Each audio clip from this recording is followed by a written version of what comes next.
Ken Gerald, the Bossman show. We're here with a guy who's right up the road from us here in downtown Atlanta, Kennesaw State University head coach Amir Abdul Rahim. Coach Amir, how are things going with you here in August, man? Man, things are good, man. It's been a great summer. You know, guys worked hard, man. Just really getting after it, man. So I can't complain at the summer at all, man. Just really excited to get back in, in a couple of weeks and start school and start this journey. Well, Coach, I'm gonna tell you a quick story that may date you and I both. Okay. When I was at TSU back in 05 to 09, I knew you was in Murray State, so I knew about you from then. You was in Murray State. So before we get started, what are your thoughts about Murray State as a school and the OVC as a league and how it's grown over the years? Because I feel like OVC basketball down is growing like crazy right now. And how was it when you came down and played TSU at Gentry when you was at Murray State there? Well, man, the thing that's cool about Murray State, man, is, any place you go, and it's one of the things that we're trying to, do here at Kennesaw is create a tradition and, create some history, at a Division I level. I mentioned to you before we jumped on, just what Coach Engel has been able to do at the D2 and NAIA level. We want to kind of, duplicate that at Division I level, so with him. So with that being said, Murray is a special place just because it's literally the best environment and best tradition in the OVC. Now actually, having Belmont has gave them a little bit of competition. So Murray was really cool to work at. I say that all the time, and this ain't a shot at it.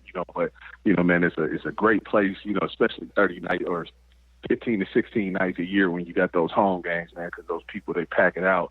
TSU, I tell you this, was always great to go play at because it seemed like they brought us in there on Greek night, So every time. Greek night, you're right. Every night it was Greek night. Yeah, no doubt. So man, my wife ain't around me right now. So at the time, for a young single guy, it was great, because it was awesome, because you're living in Murray, Kentucky. And you didn't really get to see a whole lot, but nonetheless, it was great. The only thing that was hard about it was, man, they put you right down there by the band, and every time out, man, we literally would have to move our bench or our huddle to almost center court, so the guys could hear us, talk about the game plan and what we wanted to do. So, man, other than that, it was great. It was great. Yeah. I remember how the band would just be so loud, and it was like a football game inside of a gym almost without the band hitting it. No doubt. Every single time, man, it was crazy. Every single time. So, it was awesome, man. It really was. It was a fun league to be a part of, and that's the thing that I think that's really cool about the ASUN is, the ASUN can be the same way. With what's been built, with Lipscomb and Liberty and, Florida Gulf Coast, even North Florida, I think Coach Driscoll's done an unbelievable job. The thing we got to do now is, we got to jump in that mix with Kennesaw, and it can be done, especially with having Atlanta as a fertile recruiting base and really the state of Georgia in general. There are enough kids out there where we could build this thing, with homegrown kids and, really make some noise kind of, in a sense, kind of put our staple on the ASUN. And Coach Amir, thing about with you is this, like, you've been assistant coach in different places around college basketball. You've been in the SEC at Georgia, Texas A&M, and I feel like the job at Kennesaw is right in your wheelhouse because you have those pipeline in Georgia already by being on Tom Crean's staff. So the guys that may not really be the level of Georgia, maybe the level of Kennesaw State, or they may go to Georgia or Georgia Tech, or be like it don't work out, can transfer to you guys, kind of like what Ron Hunter did at Georgia State, and you be like that one more time experience for the guys, and that one more chance to say, hey, you can still do this at this level, do it here at Kennesaw right in your own backyard. Yeah, no doubt about it. And I mean, it's a blueprint to it all, and the transfer route is always definitely a possibility. I think the part that's great for us, and this is really what we tried to do at Georgia was, we wanted, and we're going to take the same blueprint at Kennesaw from a standpoint of, building relationships with kids when they're young. I'm not really concerned about, a kid, outgrowing our level. What we're going to try to do is put a premium on the relationship. And build really strong relationships with these kids and make sure that they understand that, Kennesaw is a viable option, even with Georgia and Georgia Tech. I'm not, I don't want to be, I don't want to seem, arrogant or cocky, or anything like that. But I don't want to shy away from the recruiting battles and just the battles in general that we need to be in if we're going to turn this thing the way it's it can be turned. Well, Coach, I'm doing the recruiting pitch for you. Georgia Tech and Georgia are in tough conferences, but Georgia State, Mercer, and Kennesaw State isn't. For say, you all can have opportunity to win and go dancing. Where Georgia Tech and Georgia, while they're in a bigger league per se, they might not make it to the big dance for real, based on the competition in their leagues.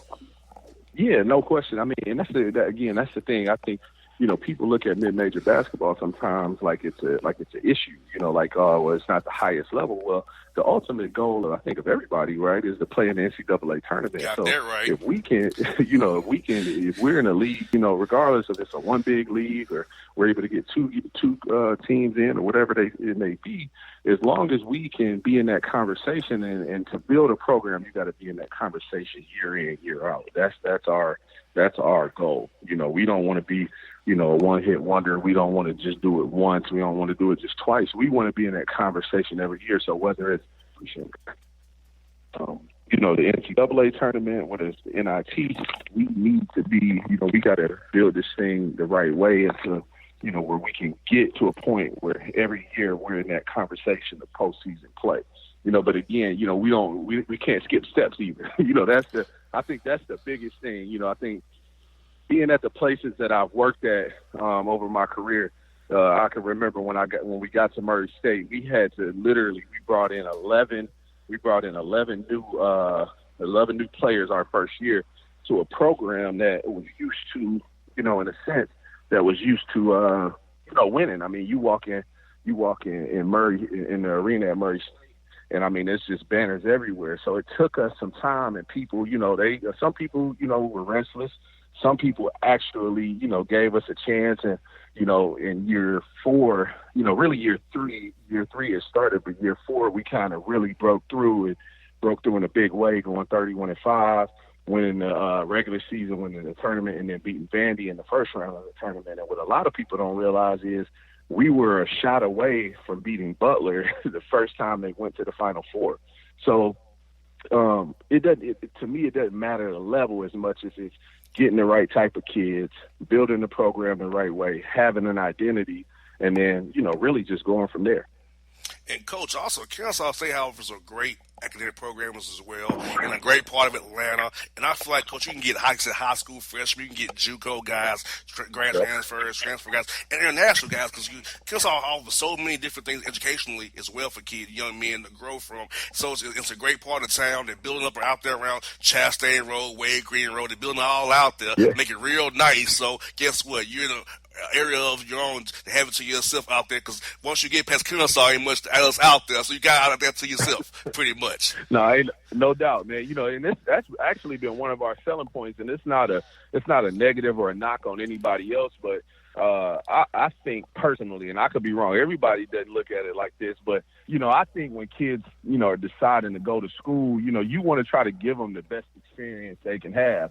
And what I mean by that is you try to give them a college feel, a campus feel, but coming from a guy who went to junior college in Garden City, Kansas, played at Southeastern Louisiana, lived in Murray, Kentucky, the thing about small towns sometimes is, you don't get, it's hard to get certain places, so exactly. At Kennesaw, to be able to have a campus feel, and then at the same time, you're 30 minutes from downtown Atlanta, no traffic. There's no traffic.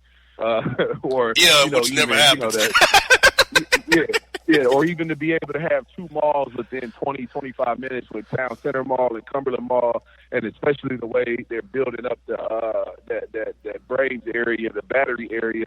I mean, you kind of get the best of both worlds. So our thing is, man, put a premium on relationship, get people to campus. And if I could tell you how many times I heard kids say this summer when we would get them to campus, I mean, we probably had anywhere from 25 to 30 kids on campus in June, between the 20, 21 and 20 and 21 classes. And man, all of them would say the same thing, like, "Dang, Coach, I didn't know y'all had all this up here." And it's like, "Well, was this your first time on campus?" "Yeah, this is my first time up here." So again, and that's not a knock on the last staff. I'm not here for that. Those guys, they did what they were, they did the job they were hired to do, but to be able to get kids to campus and for them to be able to see what you have to offer is half the battle. Now, when you put a premium on those relationships, now, it turns into something different. And speaking of relationships, Coach, how has that been building relationships with the guys on the roster that you decided to keep? So how has that been with the workout this summer, getting those 4 hours to work with those guys, kind of implement what you want to implement for your culture and what on court workouts, how that go for you this summer for you, Coach? It went well, I thought. We're not where we want to be by any means. I think the thing that we were trying to do this summer more than anything was we were trying to establish our standards and create our culture. It's like I told these guys, I have two expectations of them this year. One is, every time we step between the lines is to play hard and compete. And the second one is just to have a high level of attention to detail. Those are my two expectations for them. Because if we can do those things on a daily basis, man, we'll be where we should be, in each game. I really, really believe that. I'm not worried. I'm not so much worried about, people say, well, when you get your guys in there or the talent level gets better, nah, man, you don't get to choose that. You got to take the guys you got. And they're my guys. They're my Exactly. guys. I inherited them. They're mine, or ours, I should say. And so my job is, if I'm a coach, if I'm really a coach, it's just like a teacher, right? Like I said in my press conference, I feel like I'm an educator more than anything. So the teacher doesn't get to pick the students that he or she teaches. They got to teach the students that they get and then bring the most out of them. So that's the approach we took. Those were the expectations, and I thought in a lot of strides in those areas. We got some guys bought in, and we got to continue to get buy-in when we get back in school. Sometimes 2 months isn't enough. So again, the expectations I think are understood. We're setting the standards daily, every single day. And then, obviously the culture, that's literally a second by second, minute by minute, hour by hour, day by day thing that you're fighting for every single day is that culture. Now, Coach Amir, non-conference scheduling wise, I know you got to play some bye games, but beyond those bye games, you have to play. How you see yourself making the schedule out once you have full control of it come next season? Well, we're still gonna try to get out there and go compete against, maybe 3 or 4 of those, what I call, the big guys. We're gonna try to still do that. And because for us, Bossman, to be honest with you, it's not about us, meaning men's basketball. I want to be a part of something where everybody is getting better from what's going on at Kennesaw. It's no different than what Coach Bohannon has created up there. I mean, the buzz around there, it's really cool to see what football is doing, and they're back in camp and how excited people are. I see people day in, day out coming in and out of the athletic department picking up their season tickets. We got to create that same thing with basketball, because then I think it leads to even more for women's basketball or volleyball or baseball, so on and so forth. So from that standpoint, man, our thing is to get out there and play the best, but we're always preparing for March. We're always preparing for being in the tournament, because again, if you can go play 3 or 4 of those games, it'll depending on how your team is, what your goals are, it kind of really sets the bar for where you are, or it's telling you where you have to get to. Because the thing is, those tournament games in March, those games are won by the most consistent teams, the most disciplined teams. And so for us, we want to be up tempo, we want to play fast, but at the same time, we want to guard you and take great shots in everything that we do. And, Coach, I want to get this from you, Coach Amir. Who have been some coaches and people in the business that really helped you along the way as you've got to this point to be the head coach of Kennesaw State now? Well, I'm a thief. I steal from everybody, man. It's the only time I'll admit to being a thief, man. I steal from everybody. I mean, I literally I watch probably more. To be honest with you, I probably watch more women's basketball than I watch men's basketball sometimes, just because I think that the execution and the technique in the women's game is a lot better because they're actually having to depend on execution and not athleticism, right? So, I'll watch, the Joni Taylors of the world. I'll watch the Gary Blairs of the world, having been at A&M, and then, whether it's Muscle McGraw at Notre Dame. Those are just different people I watch. But the guys I think who have had a big-time impact on me, obviously Billy Kennedy, who I played for in college, and he gave me my start in the business at Murray State, and then I ended up working for him at Texas A&M. His philosophy defensively and how he wants to be defensively day in and day out. I say it's vanilla, right? But there's nothing wrong with vanilla ice cream. It actually goes really good with pretty much any dessert you get, right? So, yes, indeed. That part of it is great. So it'll be hard nosed, it'll be tough, things like that. But then even just in 1 year, I know this may sound crazy, but even just in 1 year of working for Tom Crean at Georgia, man, the impact that he's had on my mindset as a leader, my mindset as a coach, my mindset as a educator in a sense, I don't even know if I could put it into words, just because when you watch him, and we're talking about a guy who's been to the Final Four, who's coached, multiple pros, probably I think it's like 15 or 16 pros, and he's developed guys, not all McDonald's All-Americans. These are guys, like he loves to tell, Dwayne Wade had, I think it was 3 offers. Oladipo had 2 offers or something like that.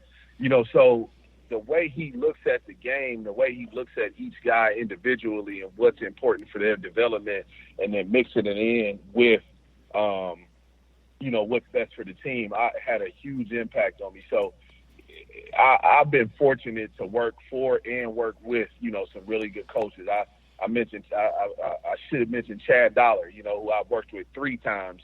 People don't realize it at Murray State, at Georgia Tech, and then again at Georgia, just, how he approaches it every day.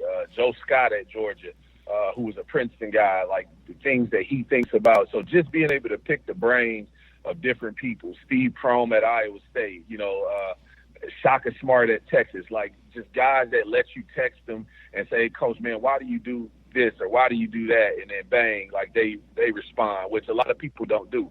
So I've been really fortunate and really blessed to, be able to connect with some really great coaches, but probably even better people. And Coach, I know you like to watch the women's games. I feel like we should put some rules in the women's game into the men's game. Maybe like the quarters, the 5-team fouls, and maybe the NBA thing, they advance the ball, the game make it a little more exciting. Because I feel like if you get the ball from the baseline, you got to throw up a heave. You have a chance to drop a play if you get the advance to the half court and really draw a real play, not just just double pick. You sit around the screen, throw up a heave, hope it go in. Give you some chance to win the game at the end. No doubt. No doubt. Like, I don't know how I feel about the quarters. I like halves. I don't know why. I feel like quarters are a little bit high school, right? If we were going to go quarters, then let's go 12-minute quarters. But the advancement of the ball, I think is great. Like, I think the women, hit it right on the head, with it being able to advance the ball, because now execution comes into it, game planning comes into it, having to be on top of your game, it comes into it. I can remember being at Texas A&M. I think it was maybe my first or second year, and it was Billy Donovan's last year at Florida. And man, you get your 5 timeouts or whatever it is, man. This dude used 4 timeouts in the first half. Just whether it was getting the ball to half court, advancing it, and like he coached the rest of the game with 1 timeout. And I want to say they beat us that game. I could be wrong. Maybe we pulled it out at the end, but I just remember sitting there thinking, like, why is he using all of his timeouts in the first half? And, somebody asked the question after the game of, hey, Coach, you realize you used all these timeouts? And he was just like, hey, look, I'm trying to win the game, so I'm in that moment. I can't worry about what may happen. I know we had an opportunity in that moment. So, being able to, that advancement of the ball is really cool. And I wish they would, put it in our game. Now, that's what I got for you, Coach, is this.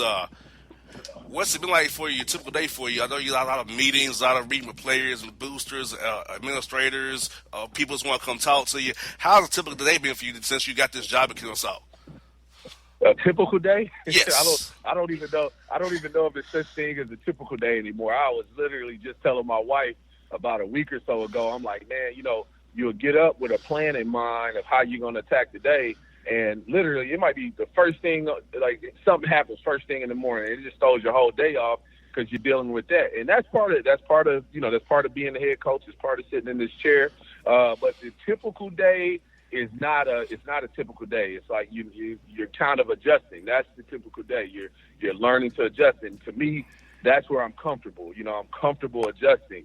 That's basketball, right? Like that is the game.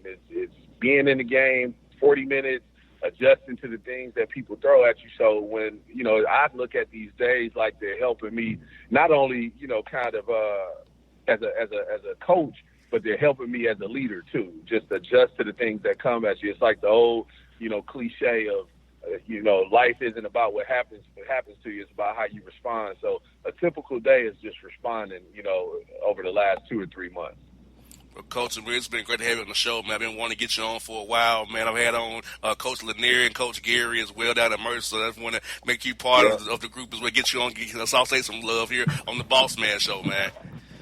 No, Bossman, I appreciate it. I mean, I tell you this, Georgia basketball, like across the state, I think we, are fortunate to be with a lot of great high school coaches, a lot of great AAU coaches, but then you look at the college coaches that are in this state from, like you said, Coach Gary, Coach Lanier, Coach, don't forget about my man, Coach Byington down there at Georgia Southern.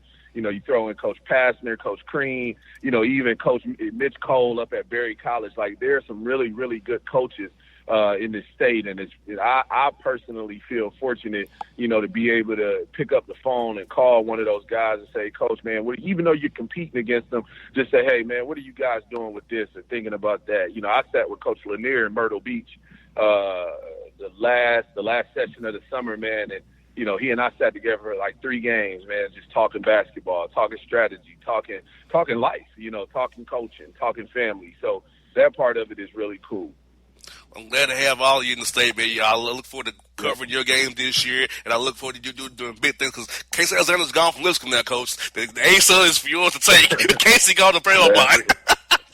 No, that's the plan. But like I said, man, we go take it a day at a time and build it the right way so we can sustain it, man. We don't want to be no shot in the dark, man. We want to have a real program. Yes, Coach. It's been great. But talk to you real soon, brother. Best luck to you. All right, boss man. Thank you. You're welcome. Folks, it's Amir Durahim here on the Bossman Show. My heart skips skipping the beat. You're not close enough, so that space between you and me, let's lose it. The way you're dancing, swaying to the music, girl, that body and how you move it. Every time you cross my mind, girl, I lose it. Alexa, play the Country Heat playlist. Okay. I don't think you know what you're doing to me. You got With Amazon Music, a voice is all you need. Get tens of millions of songs. Download the Amazon Music app today. It's maybe the night that my dreams might let me know. All the stars are closer. All the stars are closer. Tell me what you gonna do to me. Confrontation ain't nothing new to me.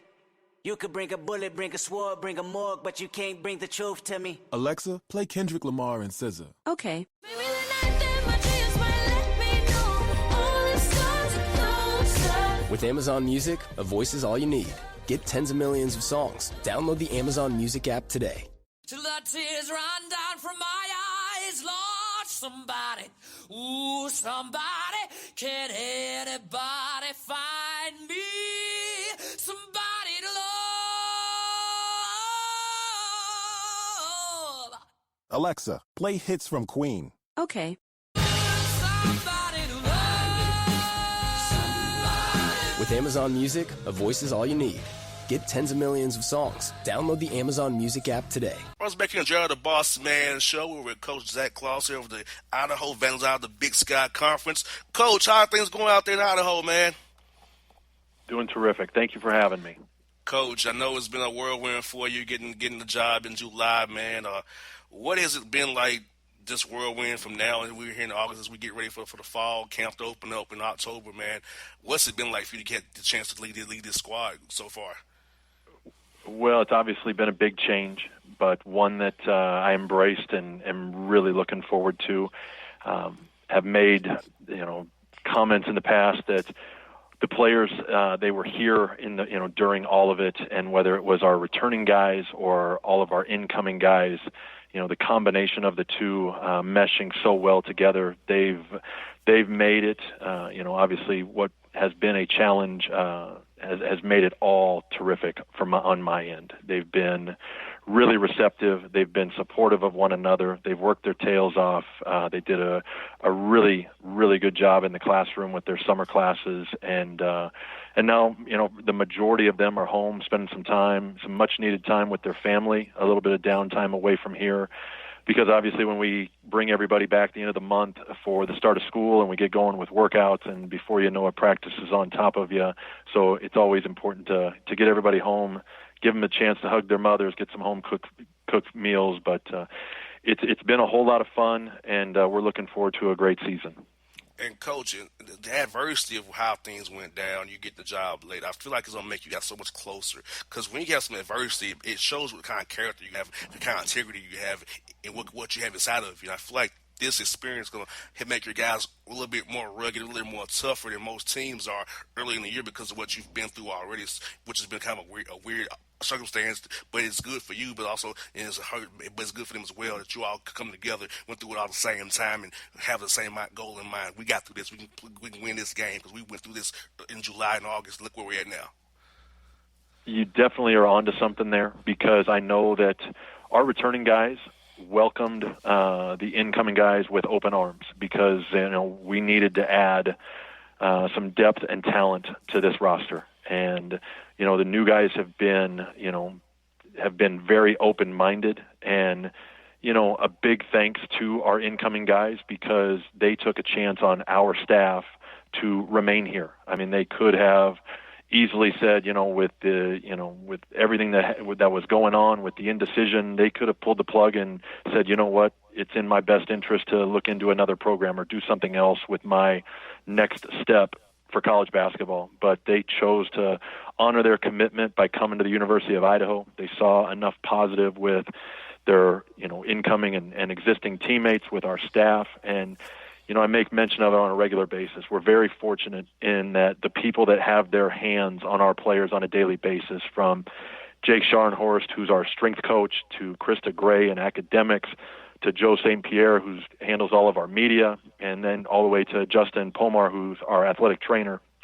Those people that have, an immediate impact on our guys each and every day just make everything run smooth. And we're very fortunate that way. We've got some terrific people in this department, again, on our staff that have made it possible for the kids. But again, I think you're onto something, that these guys are rallying around one another and have definitely supported one another over the past month and a half. And Coach, what did it mean to you for the administration to give you the opportunity to lead this team? Because I'll tell you what, for them to tab you as an interim coach, I mean, that must have meant a lot to you, because you've paid your dues in this business, from being a basketball ops guy to becoming an assistant coach on the bench. So you've paid your dues. So for them to look at you and say, hey, Coach Zach, we trust you to lead this program this year to get these young men where we want to be in the Big Sky Conference. Well, I certainly take it as a compliment that they entrusted that to me. But at the same time, again, I work with a terrific staff, and, I know that our sole focus is to make sure that we have a terrific season ahead, that we pour all of our energy into making this the most positive experience for these kids in this program for the upcoming season, and then we go from there. And Coach, for the workouts, were you implementing some scheme-wise? You were just trying to see what you had for the guys, or trying to get them some shots up, get them some drill work done, get them some conditioning done? Were you trying to actually put in some schemes for doing the 4 hours you guys had to work out each week? The biggest thing, and I've always kind of thought this, is that the summer is a basketball player's best opportunity to improve from an individual standpoint. And so once we, really were hands-on and on the floor and getting after it with daily workouts, it was more so about getting back to fundamental stuff, whether it be footwork, passing, ball handling, and obviously a whole bunch of shooting, making sure our guys were getting plenty of reps because, from the summer you're limited in terms of the time that you have with them. And I go back to, our strength coach. He has such a he does such a good job with our guys and has such a persona about him and just puts off such a level of toughness and confidence that I didn't want to take anything away from the amount of time that we spend in the weight room as a whole, because again, this is a group that needed to get bigger and stronger and quicker and more agile in the weight room. So it was a combination of a great deal of individual workouts on the court, and then getting into the weight room and, spending that extra time in there to improve individually. And, once we get them back here in the fall, once school gets started, we'll do more in groups, and then we'll start doing more team stuff as practice approaches. And I know we have a long season, and I know that we're fortunate to have an older group that I know will be able to pick up on stuff quickly. So again, the summer was more geared toward them individually. And, Coach, speaking of your team's play this year, when teams watch Idaho Vandals play, what do you want them to take from watching your team play every night as you compete this season?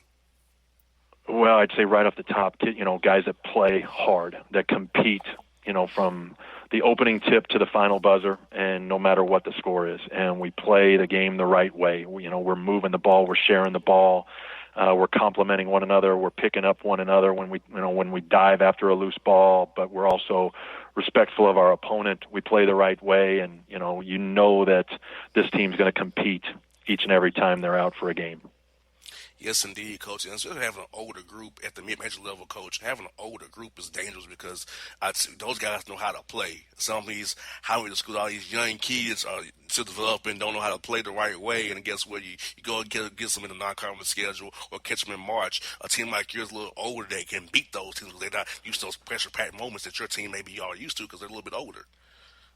I agree with you. I think, we've got a bunch of guys that are hungry to play at this level that, again, like we talked about previously, that are rallying around one another and, through not only, the little bit of adversity this summer, but, coming off of a year where, admittedly we struggled and, struggled a little bit in terms of, just guys not quite being ready to play at this level. I don't anticipate that being the same this upcoming year. We have guys that have been through it. We have guys that have played at a high level, whether they've come from, junior college or a 4-year transfer.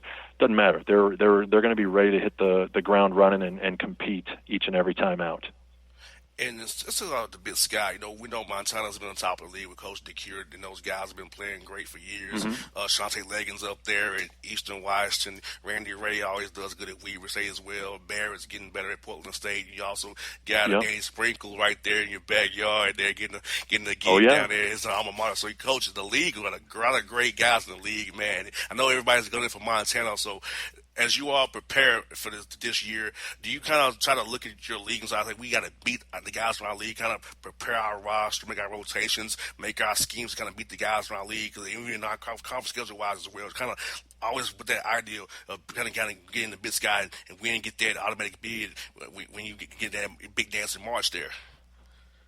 No question. And, I was fortunate enough to play in the Big Sky, so between playing in it and then coaching at multiple places in this conference, it's one that's been near and dear to my heart for many, many years. And the level of play has always been very high, and always starts and finishes with a very high level of guard play in this conference. And I know that will continue to be. And you rattled off some very talented coaches that do a terrific job of leading their program. And, it always starts with Weber State and Montana that, you're always kind of gauging your team on how those two hold up. And, they've both been wonderful representatives of our conference with, winning conference titles in the last few years and going on to play in the NCAA tournament. And, that you better be ready, every Thursday and Saturday and, a few Mondays sprinkled in with the way the schedule is. But it's a very talented and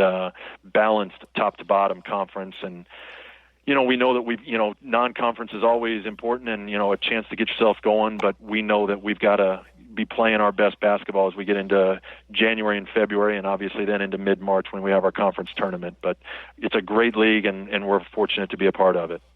Yeah, the Big Sky, as a kid, man, I used to watch the games. Like I said, I'm a basketball junkie. I used to watch on ESPN, all those college stations, and stay up late and watch the games out west there. So, yeah, Coach, I remember you playing the Big Sky. I remember that. So, like I said, I remember his name when he played in the league. So, my dad got me into sports, so I think my dad, from my basketball acumen about all the sporting college teams I know about, man, it was so great. But I want to ask you, Coach, in your career, man, playing and coaching, who've been some people who've been really key to you in your success as you are the head coach of Idaho right now?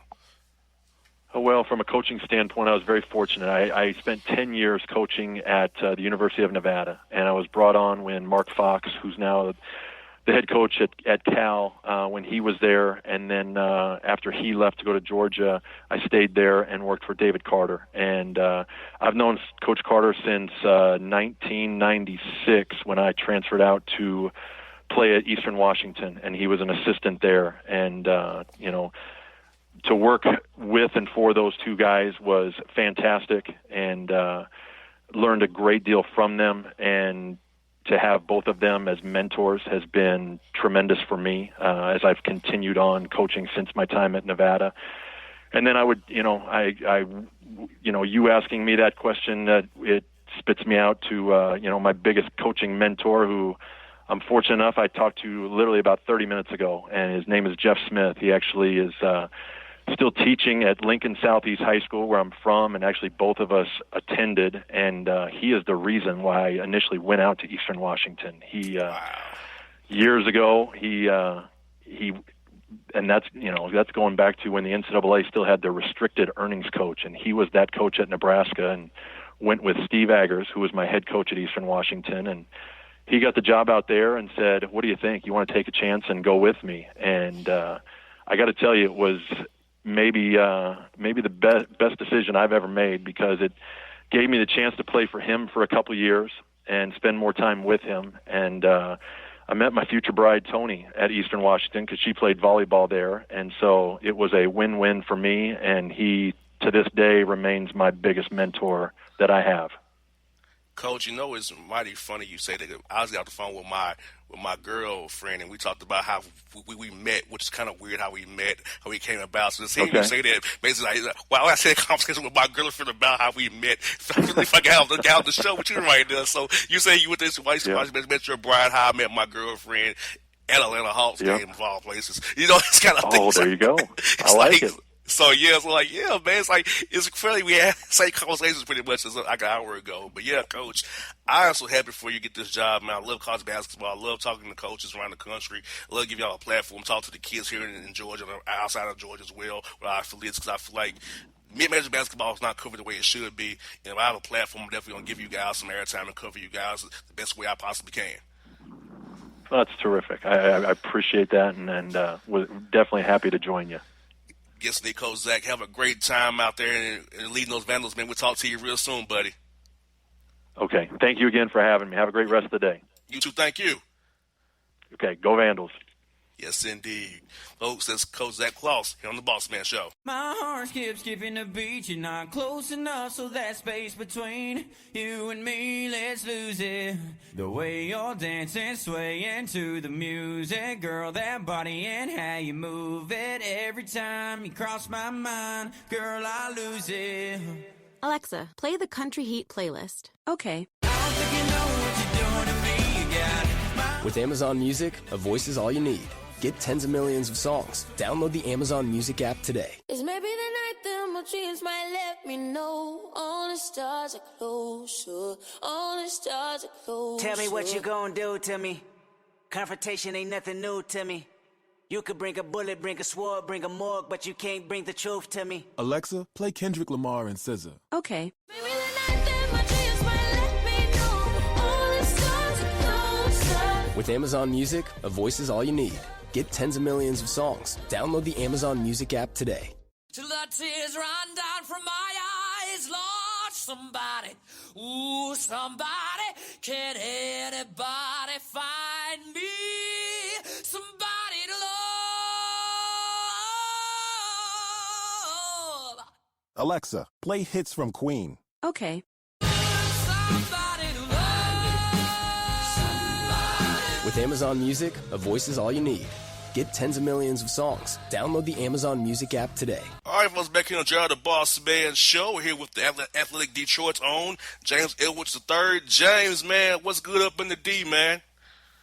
Nothing much, man. First of all, appreciate you having me on. But yeah, we were talking before we went live. It's hot. It's hot everywhere. It's hot up here in Michigan, but I'll take that over cold any day of the week. So, bro, making sure I properly dressed.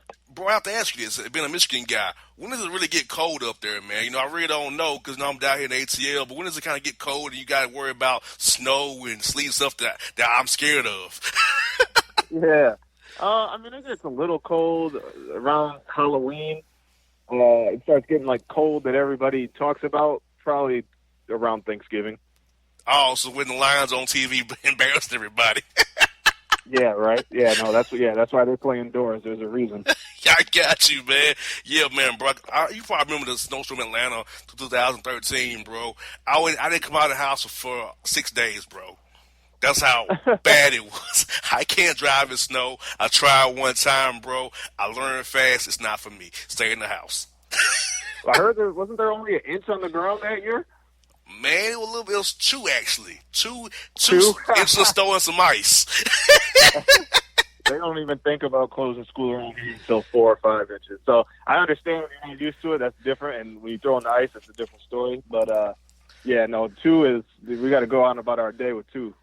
You got that right. Hey, man, it's all good, though. Well, bro, let me ask you this, man. You know, the Pistons, in my opinion, have had a great offseason so far, bro. So how would you grade what the job the Pistons front office did this year with bringing in Derrick Rose, Snell, Markieff Morris, the draft pick as well, and, you know, making those periphery moves they've made so far? Yeah, I give it a solid B, a high B. I think they did what they set out to do. They needed more creation, more playmaking. They got that in Derrick Rose. They're hoping to get more shooting. Tony Snell, they traded for him.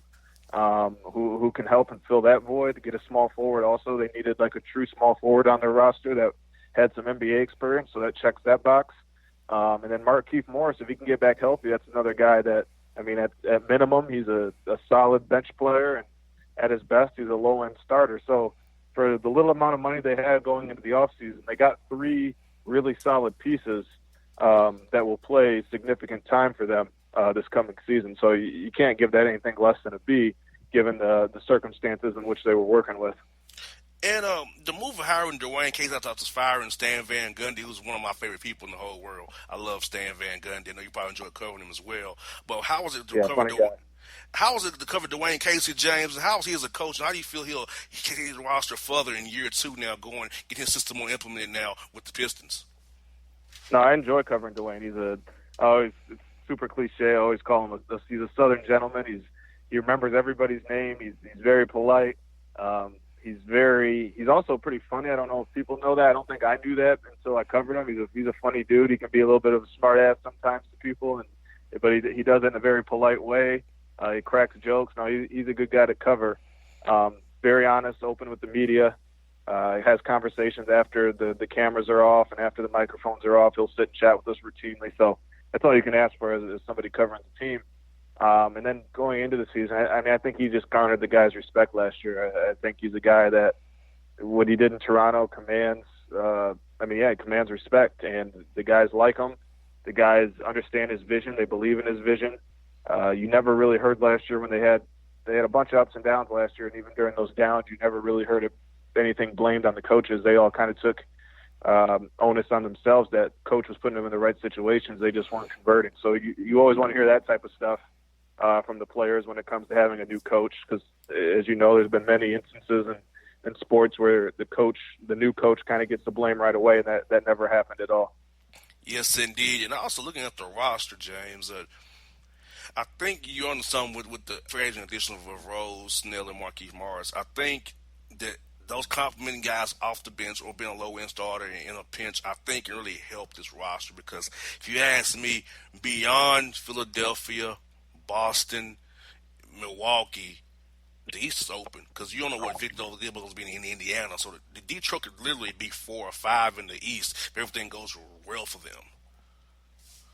Yeah, I think I wrote about this in a mailbag that's coming out tomorrow. I think realistically the ceiling for them is the 6th seed. Like you said, I think Philly, Milwaukee, Boston, Brooklyn, and that's 4.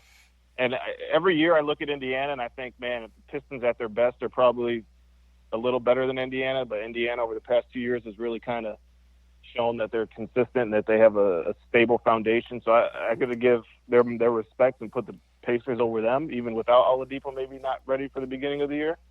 But after that, yeah, like I wouldn't be surprised if somebody told me the Pistons finished with a better record than the Raptors, if they finished with a better record than the Heat, or I wouldn't be surprised if they finished with a better record than the Pacers. I think at best they'll get a 6th seed. But like you said, if everything goes right and Indiana's foundation kind of crumbles in a little bit, I wouldn't be that surprised if they got a 5 seed. Exactly. And are there any moves they want to make still, or are they done for the most part? Or maybe be a periphery move, maybe for a bench guy, a shooter here or there, or are you hearing they're pretty much good on moves right now? I get the sense that they're probably going to go into the season with the roster they have right now. I wouldn't be surprised if maybe they traded Langston Galloway, who's on an expiring deal. That's one thing this new front office has shown is that they're willing to trade expiring contracts to get assets and not let guys walk. So Langston Galloway is a guy that Coach Casey likes in terms of what he brought on a night-to-night basis defensively. He's undersized for a 2-guard. He's known as a shooter, but he's been streaky since being in Detroit.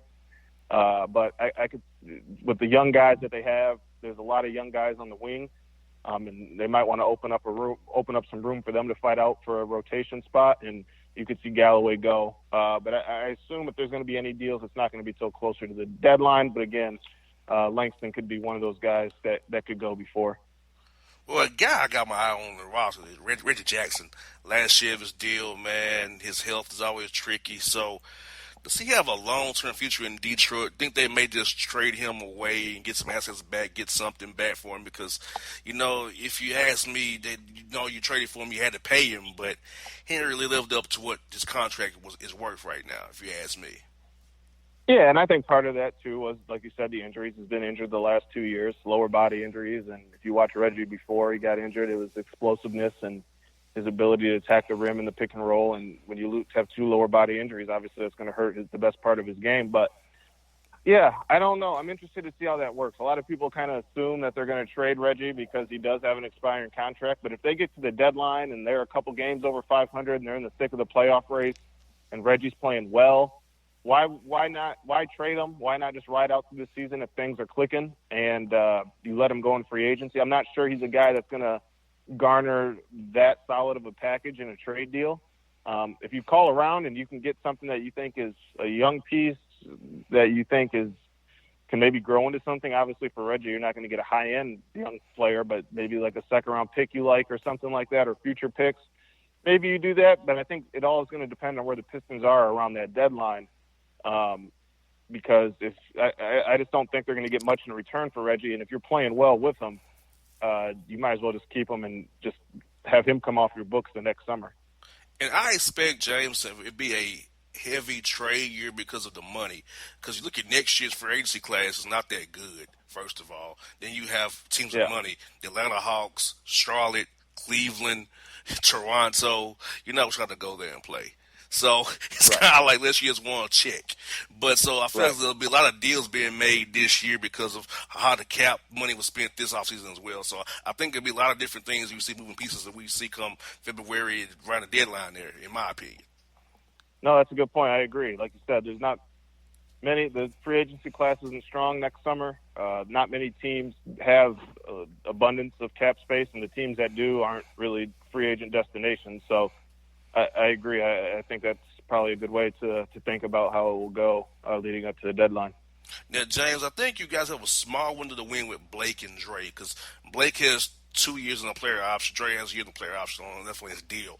So, do you feel like you have to capitalize in the next 2 years with those guys? Is that anchoring on the front court, and hopefully he's shooting around those guys, and Blake can play a point forward for you as well, and try to take advantage of the weakened Eastern Conference before we don't know how Kevin Durant comes back for the Nets or whatever, and the Sixers may get better if Simmons can ever get a jump shot. So how do you see that window with Dre and Blake still here, if the Pistons try to capitalize on having those two talented guys in the front court next couple of years before their contracts run out?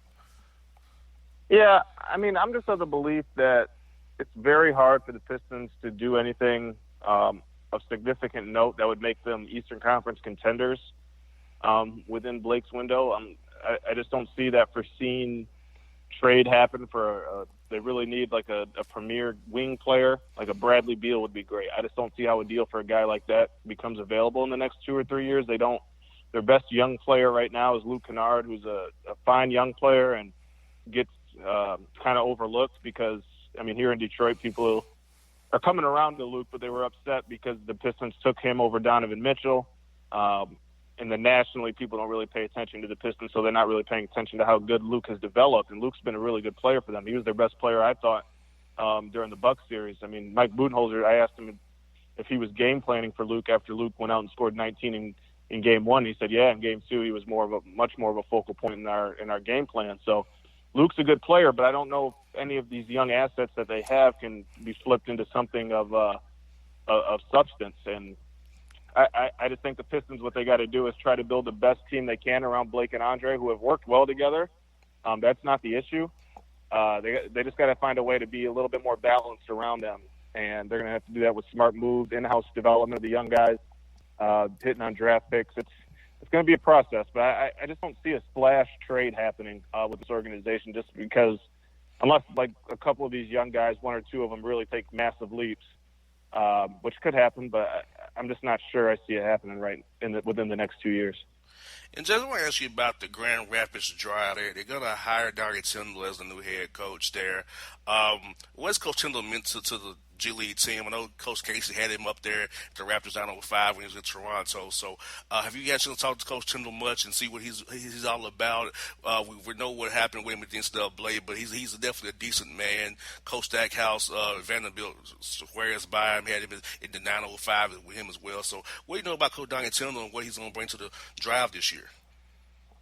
Yeah, I don't really do too much with the Drive, so I'm not like looped in that regard. But Donnie is a guy that I've met on several occasions. He's actually, like you said, he's a nice guy. In my encounters with him, I tried out for the Drive and wrote a story on it, like what it's like to try out for the G League team. And Donnie was the one by my side, like making sure I was still breathing and making sure I was all right and was going to make it and had some water. And yeah, no, Donnie's around the Pistons a lot. He's a guy that, from all accounts, knows the game, can get respect from players.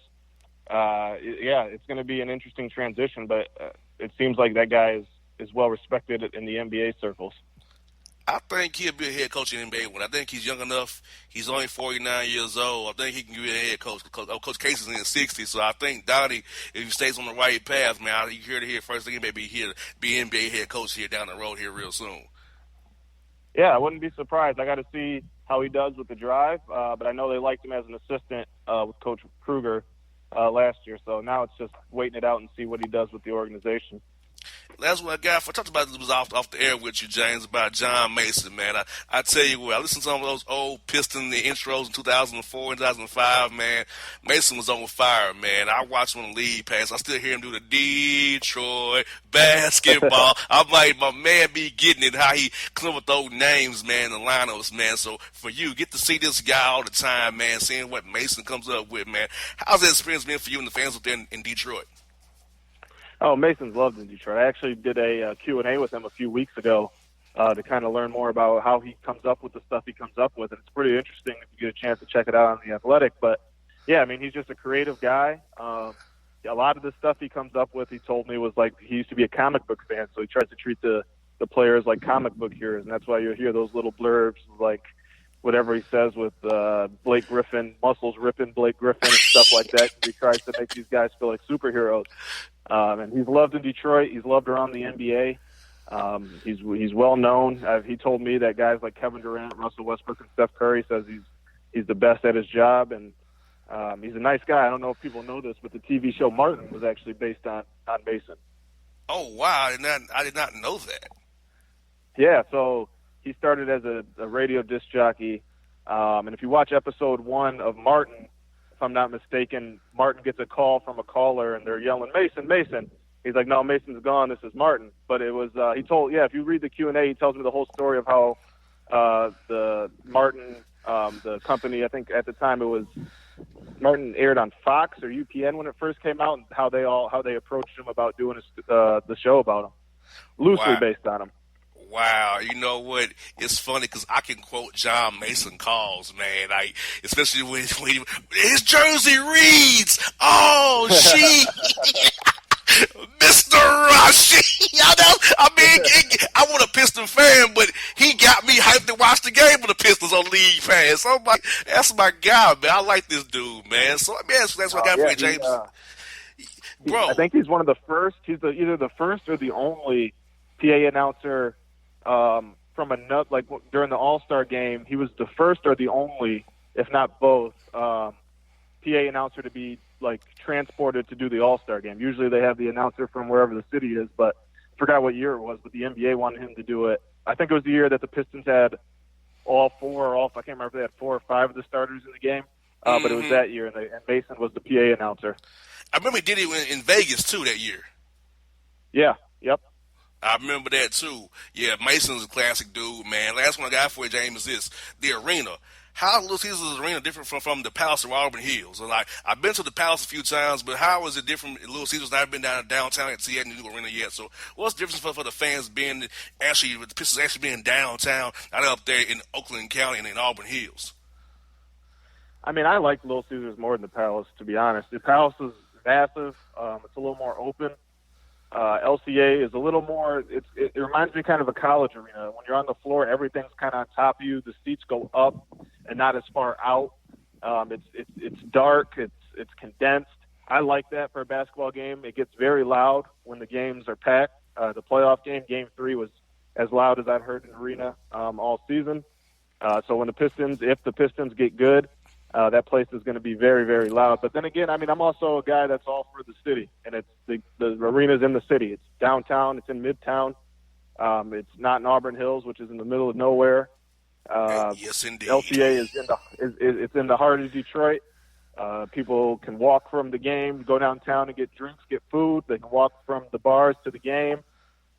It's more Detroit, and I think that's what they want to go for. They were tired of being so far away from the community, and now they're obviously attracting a much different fan base and consumer than they were in Auburn Hills. But it's a lot more Detroit.